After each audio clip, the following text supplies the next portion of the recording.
One channel, different shows, everything entertaining. Make a Path presents Let's Talk. Alright, deadheads, you got the questions, I got the answers. Hopefully. Let's talk.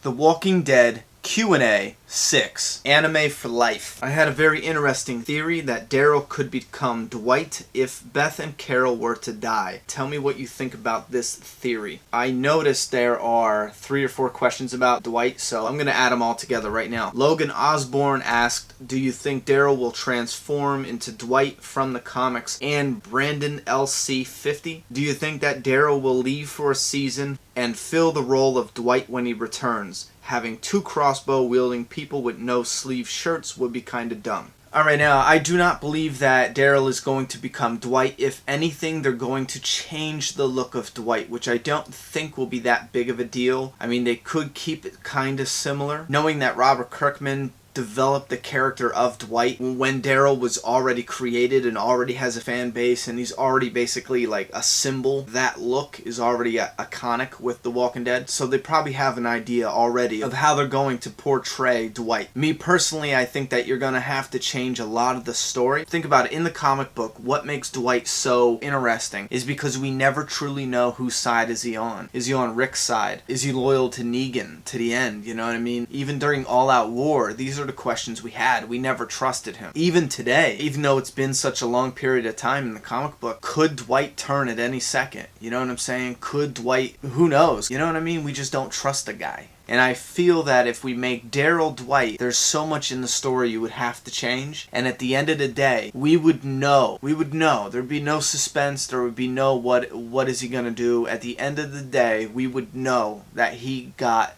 Rick's back. But again, I don't want to go into the specifics, the details. If you guys are interested, hit that like button, please, and let me know. Maybe I'll do a video concentrating in detail on that topic. Chasing Tails. Ah, you're a butt man, I can tell. In Season 5 Comic-Con trailer, it shows the white church bus that Abraham's group left in for Washington hitting another vehicle. Do you think the bus flipping on its side kills somebody? Or has something to do with Abraham falling to his knees? Alright, the bus does flip. Abraham falls to his knees. The roads look similar. The area looks like it's the same area. There's one big clue. What we could tell in the trailer, the bus flips. We see Rosita. We see Glenn with blood on his head. Obviously, he hit his head. We see Glenn kill a walker. Rosita kill a walker. And then we see Abraham yelling at Eugene, we don't go back. And he's got the blue truck behind him. So they're yelling, standing in between the blue truck and the bus. The giveaway, Abraham must have killed the walker because he turns around and I don't know if he raised his hand to yell at somebody, but he raises his hand to kind of like you mother, or you know, with a machete, and he kind of did it just like this. For a split second, wait, this is better. For a split second, his hand does this, and you can tell his hand is bloody. So he either has walker blood on him from killing a walker, or I was right in my prediction, and he injured his hand somehow. Now, what does that have to do with him kneeling in the road? If you look at his hand when he's kneeling in the road, he has a bandage on his hand. And here's a telltale sign. The bandage is not only on his hand, but now it's dirty, it's a little bloody like old blood,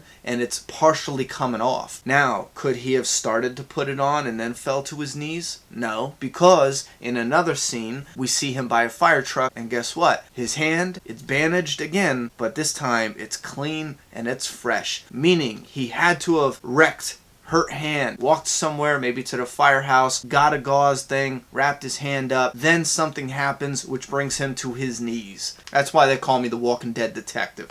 Oh, and the other part to your question, no, I don't believe anyone dies because after the bus crashes, we actually see every single character in other scenes, so there's just no possible way.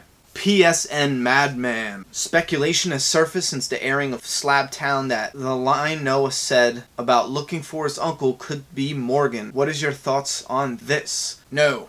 You know what? I think it's really cool because if we bring Morgan, it would give him some kind of stability. Even though he seems more stable now than he did when he was in the episode Clear, when he stabs Rick. But just for the sake of it, giving him that stability and giving Morgan kind of like hope again, I like the idea. But other than that, I think it's too coincidental. It's just too much. Listen, if he's already following the marks from the hunters And let's say he finds Abraham's map. Like, that's great in explaining how he catches up to Rick realistically, but it's still kind of out there. I just think it's a far stretch. However, the story that could come out of that could be pretty friggin' awesome. But my question is, Alexandria, from what I understand in the comics, was already built pre the apocalypse. It was actually a little mini town that was built for an apocalypse type. I think it was I think they said it was like a project town where it was designed for like natural disasters, you know what I mean?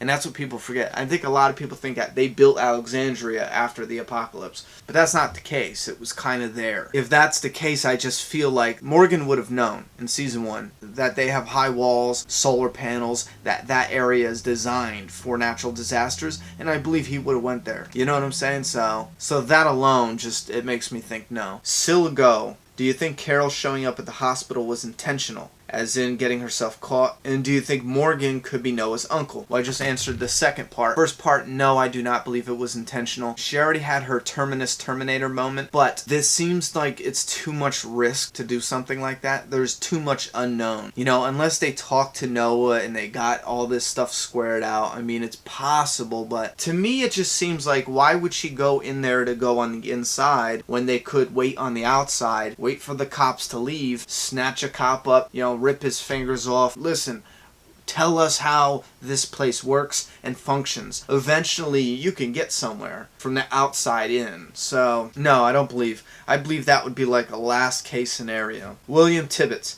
How long do you think The Walking Dead will go for? Also, do you think that the all-out war story will be a season or half season long? Now, I'm going to assume that you mean the TV show. I truly believe it could go for a total of 14 seasons. Around season 8 or 9, I would start to worry, depending on how fast or slow they adapt the comic. I truly believe, 100%, if the actors stay with the roles, and if the writers keep utilizing stories from the comic to keep that comic fan base there, you can keep going until you run out of story. The Walking Dead is a money machine. And All Out War, I want it to be 1 full season or 2 seasons. 1 whole season of Negan appears up until All Out War. Utilize a whole season working with Negan. End the season with there's gonna be war. This shit just got real. War moment. And then bring in the second season where it's straight war the whole season. I would love it. And keep in mind, it's not people, in bunkers shooting the whole time. You have story and there's characters, there's spying, there's trying to get communities together, there's rallying the troops, and then you have still life moments as well. And you still got walkers to deal with, supply runs, you know what I'm saying? So I want 2 seasons. Matthew Huffman, what actor do you think could play a good Negan from the comics? And when do you think we'll see him? I think they should hold off on Negan till maybe at season 8. However, I feel like they're going to bring him around 7. What actor? I truly believe Jon Hamm right now is the only actor I've seen that should play him. And I know a lot of people on Facebook take pictures of people and say, hey, he looks like Negan, he can look like Negan. But you gotta go into their showcase. Their actor's real. Not every actor can pull off every character. Okay? Without going into too much detail, right now I have not found an actor that pull it off except for Jon Hamm. And keep in mind, I was totally against Jon Hamm. Ishmael Murray told me about Jon Hamm doing it. I was so against it until I was doing a video on Negan and I started researching actors, and Jon Hamm popped out. He can pull it off. He definitely can pull it off. Alright guys, we're gonna break it here, but don't worry, we got a lot more questions coming. If you want to add a question for the upcoming Q&As, just leave it down below in the links or on the Map Facebook page. Make sure you label it Q&A right before your question so I know to pull that for the video. Alright Deadheads, if you enjoyed the video, show some love and hit that like button. And don't forget, please share the video. It helps this channel out a lot. Subscribe now.